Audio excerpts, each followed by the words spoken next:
Assalamualaikum warahmatullahi wabarakatuh. Salam Waalaikumsalam. sejahtera untuk kita semua. Waalaikumsalam warahmatullahi wabarakatuh. Oke, bagaimana kabarnya Bu Is dan Bu Yunita? Baik, Bu. Alhamdulillah baik Alhamdulillah. Bu. Ya, oke, alhamdulillah. Mudah-mudahan kegiatan kita hari ini diberi kelancaran dan kemudahan. Dan pada kegiatan coaching kali ini, saya ingin mengamati beberapa hal terkait coaching kita ini. Tapi sebelumnya, saya ingin memperkenalkan diri terlebih dahulu. Saya di sini Yeni Istanti sebagai pengamat, kemudian Bu Is Kormanawati sebagai coach, dan Bu Yunita Triani sebagai coachee. Nah, sebelum saya menanyakan beberapa pertanyaan di sini, nanti yang saya akan amati tentu alur tirtanya ya di sini. Nah, kemudian nanti saya pun ingin bertanya pada Bu Is. Boleh Bu Is? Boleh, Halo Bu boleh. Is. Iya. Oke, pertanyaan yang pertama nih buat Bu Is, boleh ya? Nah, kompetensi coach apa yang ingin dikembangkan oleh Bu Is nanti? Coba. Pada pertemuan coaching kali ini, saya ingin mengembangkan kompetensi seorang coach yaitu 3 ya Bu ya. Yang pertama, presensi kehadiran penuh. Yang kedua, mendengarkan aktif. Yang ketiga, mengajukan pertanyaan yang berbobot. Oke, ya. Berarti ada 3 kompetensi ya yang akan dikembangkan oleh Bu Is sebagai coach. Nah, kemudian yang ingin saya tahu, bagian kompetensi mana yang secara spesifik yang ingin diobservasi oleh Bu Is sebagai coach? Yang saya observasi secara spesifik mungkin nanti adalah rencana aksi, Bu. Oke, berarti rencana aksi ya Bu ya? Nah, Iya. kemudian indikator pencapaian dari tujuan pengembangan yang diinginkan dari praktek coaching kita ini apa, Bu Is? Indikator keberhasilan dari pelaksanaan coaching kali ini, kalau menurut saya, ketika seorang coach mampu menyusun rencana kegiatannya yang mampu membantu dalam menyelesaikan permasalahannya serta mengeksplor kemampuan coaching. Coaching Iya. tersebut mampu itu mengeksplor. Iya, berarti nanti seorang coachee itu tadi mampu menyusun rencana dan melaksanakan aksi ya Bu Is ya? Iya. Oke, ya. Mampu ya. Betul, ya. Oke, kemudian saya persilahkan untuk Bu Is selaku coach dan Bu Yunita selaku coachee untuk mempraktekkan coachingnya. Waktu dan tempat saya persilahkan. Mangga, Bu Is, Bu Yunita. Baik, terima kasih. Terima Bu kasih Yeni. atas kegiatan hari ini. Bu Is. Terima kasih atas waktunya. Oke.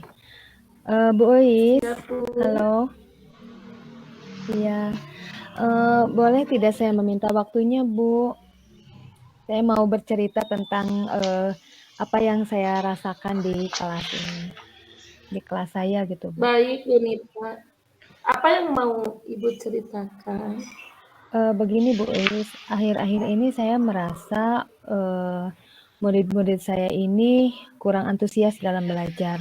Nah, kira-kira murid-murid saya itu hanya sekitar 50% yang mengerjakan tugas. Jadi mereka itu tidak semangat begitu dalam menerima pembelajaran dari saya. Itu Bu masalahnya. Jadi, menurut Bu Nita, apa yang Ibu harapkan dari obrolan hari ini, Bu? Saya ingin mendapatkan solusi dari permasalahan saya ini, Bu. Jadi, saya ingin mendapatkan pemecahan seperti apa untuk menanggulangi antusiasme yang menurun ini. Begitu, Bu.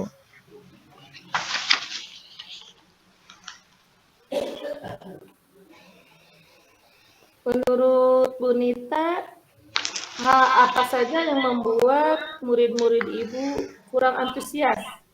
dalam pembelajaran bersama Ibu?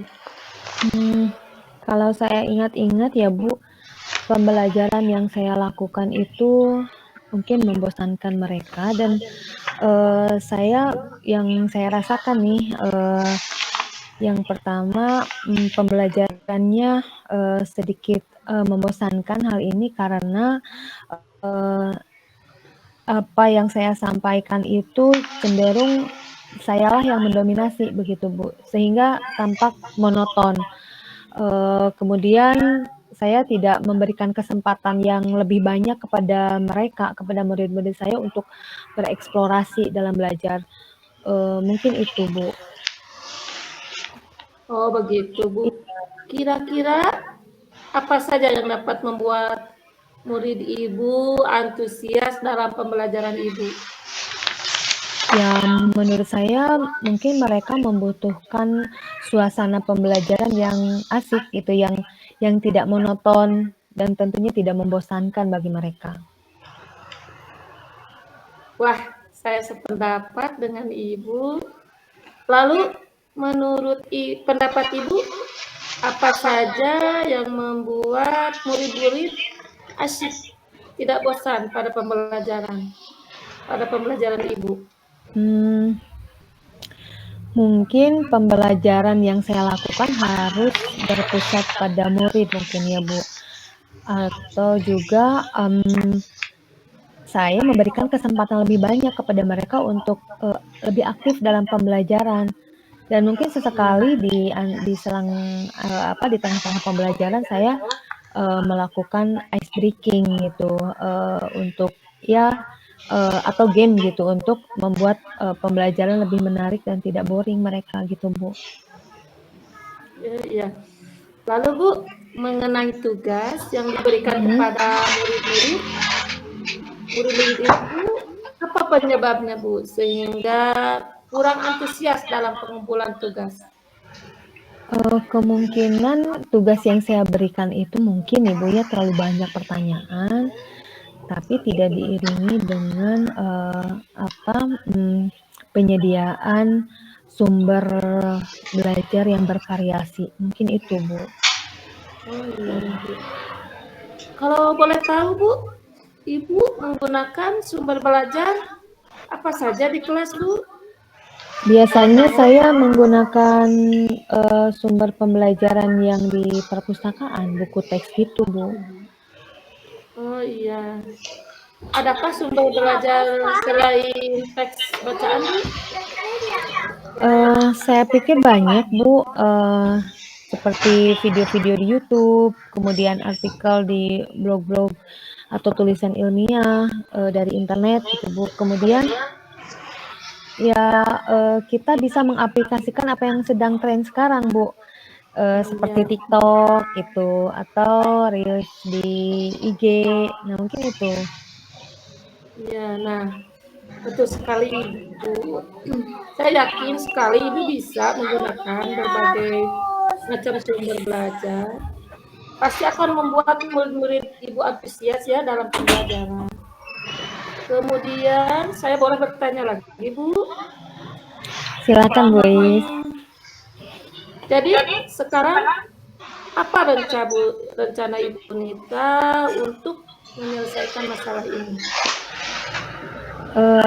Yang pertama mungkin saya akan menyelenggarakan pembelajaran yang tentunya mengasihkan, variatif buat mereka gitu dengan menggunakan berbagai sumber belajar yang variatif juga seperti misalnya video di YouTube atau TikTok. Kemudian yang kedua saya mungkin akan memberikan tugas yang tidak terlalu banyak, kemudian tugas-tugasnya disesuaikan dengan minat siswa, kan masing-masing memiliki minat yang berbeda ya Bu. Saya sesuaikan tentunya dan istilahnya saya akan melaksanakan pembelajaran berdiferensiasi, jadi disesuaikan dengan minat dan bakat mereka. Nah mungkin itu, sehingga kalau dengan begitu saya rasa murid tidak akan boring karena tidak terkesan dipaksa gitu Bu dalam proses pembelajaran atau pengerjaan tugas. Dan kalau mereka tidak merasa senang dengan mengerjakan tugas yang saya berikan, tentunya lebih antusias, mungkin itu ya Bu ya. Dan bentuk tugasnya juga mungkin lebih variatif itu Bu, disesuaikan dengan Iya. apa yang mereka inginkan gitu. Itu konsep sesuai gitu. Mungkin itu Bu rencana saya. Bagus sekali rencana Ibu. Makasih Bu. Mudah-mudahan berhasil ya Bu. Amin, amin. Kemudian apa komitmen Ibu terhadap rencana Ibu tadi Bu? Saya akan selalu berusaha berkomitmen untuk menyelenggarakan atau membuat suatu perencanaan pembelajaran yang bervariasi gitu. Kemudian tentunya lebih mengasihkan gitu Bu. Nah, dan yang penting lagi saya akan menggunakan berbagai sumber selain buku teks yang ada di perpustakaan gitu, sehingga murid-murid saya dapat ya istilahnya benar-benar melaksanakan mereka belajar gitu Bu. Dan saya akan membuat mereka lebih senang dan memberikan ruang dan waktu seluas-luasnya untuk mereka bereksplorasi di dalam belajar gitu. Jadi tanpa ada paksaan, dan saya benar-benar akan memberikan kebebasan kepada mereka untuk menentukan sumber mana yang mereka anggap cocok dan menarik begitu Bu. Wah, bagus sekali Ibu. Saya sangat mendukung. Mudah-mudahan semua berjalan lancar dan sesuai harapan ya Bu. Amin. Terima kasih Bu Is. Terima kasih juga ya waktunya, waktu untuk Sama-sama, berbaginya. Mudah-mudahan kita semua bisa menjadi guru yang diharapkan oleh murid-murid kita.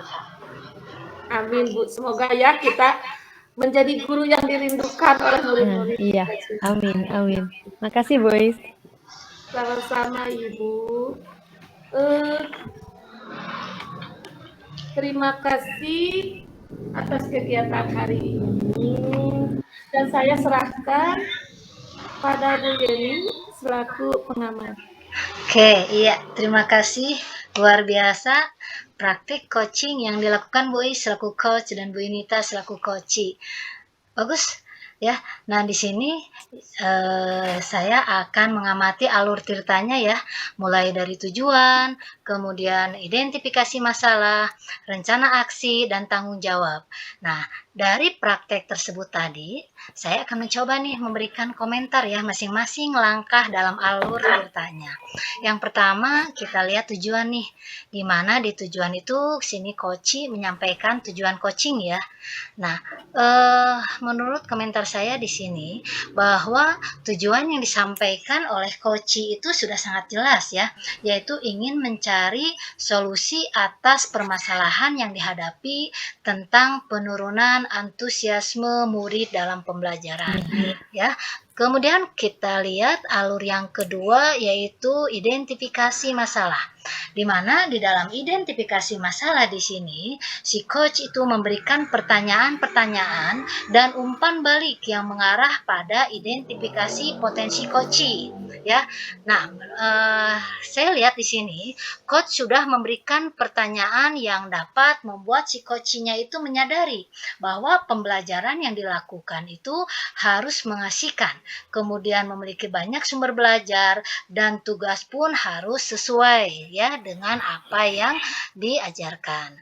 Langkah yang ketiga yang saya lihat di sini pada rencana aksi, yaitu si coach memberikan pertanyaan-pertanyaan dan umpan balik mengenai rencana aksi coach dalam menyelesaikan permasalahan. Menurut saya, Bu Ois selaku coach di sini sudah mampu membantu coach membuat rencana aksinya secara spesifik ya, dan juga mendorong ide dari Bu Yunita sebagai coach ya, dengan memberikan pertanyaan yang dapat membuat coach itu merencanakan hal-hal dalam menyelesaikan permasalahan baik tentang antusiasme murid dalam pembelajaran ya. Dan langkah yang terakhir yaitu tanggung jawab, di mana di sini Coach memberikan pertanyaan-pertanyaan dan umpan balik mengenai komitmen dari coachee dalam menjalankan rencana aksi. Di sini sudah terlihat ya bahwa si coach ini menanyakan tentang komitmen terhadap rencana yang diambil oleh Bu Yunita sebagai coachee dan ternyata membuat coachee itu menjadi yakin akan keputusan dalam solusi yang dia ambil. Nah, kemudian ada beberapa pertanyaan nih untuk Bois. Boleh Bois? Boleh, Bu. Iya. Baik, Bu. Nah, coba apa yang dirasakan Bois setelah melaksanakan praktek coaching barusan? Yang saya rasakan, saya cukup terkesan dengan solusi yang sudah dimunculkan oleh Bu Yunita Triani sendiri sebagai coachee ya Bu ya. Oke. Kemudian Bu Yunita sebagai coachee sebenarnya mempunyai potensi yang memang perlu dikembangkan Bu, sehingga beliau mampu mengatasi masalahnya dalam pembelajaran. Iya, oke. Kemudian nih, ada pertanyaan lagi Bois. Indikator apa Boleh, yang Bu. ingin dikembangkan lagi dari Bois sebagai coach nanti? Coba. Indikator yang ingin saya kembangkan itu adalah indikator tadi, Bu, rencana aksi. Oke. Ingin mengembangkan kembali rencana-rencana aksi agar bisa membantu Bu Yunita lebih nyata dalam melakukannya gitu, Bu. Iya, berarti rencana aksi ya Bois ya? Iya, Bu, rencana Oke, aksi, Bu. sip. Terima kasih ya, Bois dan Bu Yunita. Mungkin waktunya sudah cukup. Terima kasih untuk praktek coaching kita kali ini. Dan mudah-mudahan praktek coaching kita kali ini bisa kita terapkan di sekolah nanti ya, dalam membentuk relasi, baik itu dengan teman kita maupun juga dengan murid ya, sehingga dapat mengatasi permasalahan-permasalahan yang mereka hadapi tentunya untuk mencapai tujuan yang diinginkan. Terima kasih. Assalamualaikum warahmatullahi wabarakatuh. Waalaikumsalam warahmatullahi wabarakatuh. Terima kasih, Bu. Warahmatullahi wabarakatuh. Iya.